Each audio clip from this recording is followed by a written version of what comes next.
कुछ और political development UP Bihar की खास तौर पर वो मैं आपको बता देता हूं, और कांग्रेस पार्टी से जुड़ी हुई हैं ये मोटे तौर पर। नसीमुद्दीन सिद्दीकी जो 8 साल से कांग्रेस पार्टी में थे, बहुजन समाज पार्टी से आए थे, वो सीनियर लीडर थे, कैबिनेट मिनिस्टर यूपी में रहे हैं। एक टाइम पर इनको मतलब सीएम के बाद इन्हीं का नाम लिया जाता था, मोस्ट पावरफुल लोगों में इनका शुमार होता था। 8 साल पहले इन्होंने बसपा छोड़ी और एक कांग्रेस पार्टी में चले गए। 8 साल के बाद इन्होंने छोड़ दी अब कांग्रेस पार्टी, और उन्होंने कांग्रेस छोड़ने के बाद जो बातें कही हैं वो जो है वो इंपॉर्टेंट है। वो आदमी जिसको कभी मिनी सीएम कहा जाता था, अब ऐसा बताया जा रहा है कि ये कांग्रेस में सम्मान नहीं मिलने से नाराज थे। ये भी फिर वही डेजावू वाली बात है।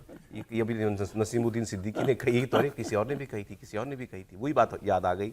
अब इन्होंने कहा कि हमको जो मोटे जो माइक पे बोला वो तो ये बोला कि भाई मैं देखिए जमीनी आदमी हूं, ग्राउंड से जुड़ा वर्कर हूं, और मुझे काम नहीं करने दिया जा रहा था, मौका नहीं मिल रहा था, मुझे जंग लग रहा था, इसीलिए मैंने पार्टी छोड़ दी। पता जाता है इनकी नाराजगी ज्यादा इस बात से भी थी कि भाई हमको कुछ मिले तो।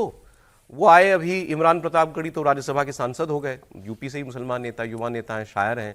इनको लग रहा था कि हमारा नंबर कब आएगा, वो नहीं आ रहा था। फिर एक जगह ये भी पता चला कि रायबरेली में शायद मंच पर राहुल गांधी से इनको मिलने नहीं दिया गया, तो उससे भी बल्कि वहाँ कुछ लोगों ने ये भी बताया कि शायद सुरक्षा कर्मियों ने कुछ जो है वो भी कर दिया। हाँ, मतलब उनको लगा कि इंसल्टिंग था, तो वो भी बात हुई। खैर व्हाटएवर, कुछ एक चीज तो नहीं होती, कई मुद्दे चल रहे होंगे, काफी दिनों से इनके मन में ये बात होगी। उन्होंने पार्टी छोड़ दी, अब क्या बोले हैं ये सुन लीजिए। वहां मेरे लिए काम नहीं था, मैं ग्रासरूट लेवल का आदमी हूं, मुझे समझ में नहीं आया। 8 साल से मैं जमीन पे काम नहीं कर पाया, तो अब जब नहीं कर पाया मैं, तो मैं क्या करूंगा, मुझ में जंग लग रही थी, तो मैं कहीं जमीन पे काम करूंगा। मैं हाई फाई लीडर कभी नहीं रहा।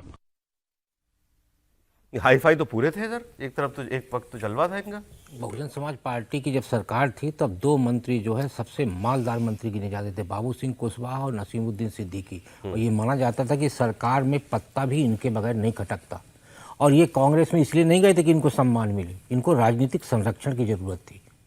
तो बाबू सिंह कुशवाहा भी भारतीय जनता पार्टी में आए थे, फटका पहनने से पहले विरोध हो गया था उनका, यहीं 11 अशोक रोड कार्यालय में मैं था उसमें ज्वाइनिंग के समय पे। और उसके बाद बाबू सिंह कुशवाहा की पर्ची फटते रह गई थी और भाजपा ज्वाइन नहीं किए, बाद में दूसरे पार्टी में चले गए। तो नसीमुद्दीन सिद्दीकी भी कांग्रेस में इसलिए नहीं गए थे कि उनको बहुत बड़ा सम्मान मिलेगा, और कांग्रेस में सम्मान की उम्मीद करना भी उनकी गलती है, मुझे नहीं लगता, क्योंकि हेमंत बिस्वा शर्मा भी यही बोले थे कि हमको सम्मान नहीं मिला। और आपके अब बिहार से भी यही खबर आ रही कि सम्मान नहीं मिला। तो कांग्रेस में सम्मान की अपेक्षा लेके जाना तो मुझे लगता ठीक नहीं लगता। लेकिन कांग्रेस में आज की और 8 साल लंबा समय होता है। अगर आप बड़े नेताओं की सूची बनाते तो कितने लोग उसमें आप डालेंगे? कांग्रेस पार्टी के यूपी में बड़े नेताओं में आप कितने लोग शुमार करेंगे? उनमें से एक आदमी था, उसको भी संभाल के नहीं रखा कांग्रेस ने। कैसे वो भी मुसलमान, ये कैसे मान लेते हैं आप कि कांग्रेस में सबसे बड़े आदमी यही थे? मैंने नहीं कहा सबसे बड़े, मैंने कहा सीनियर लीडर में शुमार करेंगे तो कितने सीनियर गिन लेंगे? ये बहुजन समाज पार्टी के सीनियर लीडर थे, कांग्रेस के तो जूनियर हुए ना कांग्रेस ज्वाइन करने के बाद। कांग्रेस के सीनियर लीडर तो वहां प्रमोद तिवारी होंगे, तो कांग्रेस के और कितने सीनियर लीडर है जिसको कांग्रेस ने कभी सीनियरिटी में नहीं रखा? तो नसीमुद्दीन सिद्दीकी को क्यों रखेंगे? कांग्रेस को ही पता कि नसीमुद्दीन सिद्दीकी हमारी पार्टी में क्यों आए हैं, ऐसा थोड़ी ना उनको नहीं पता।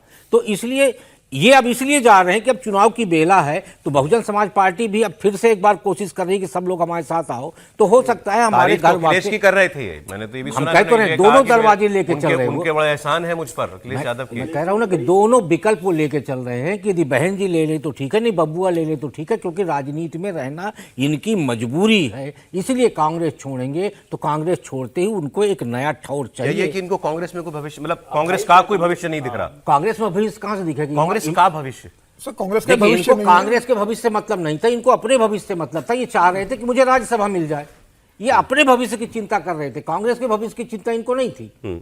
अब ये सोच रहे कि हमारा भविष्य कहां सुरक्षित रहेगा, समाजवादी पार्टी में कि बहुजन समाज पार्टी में।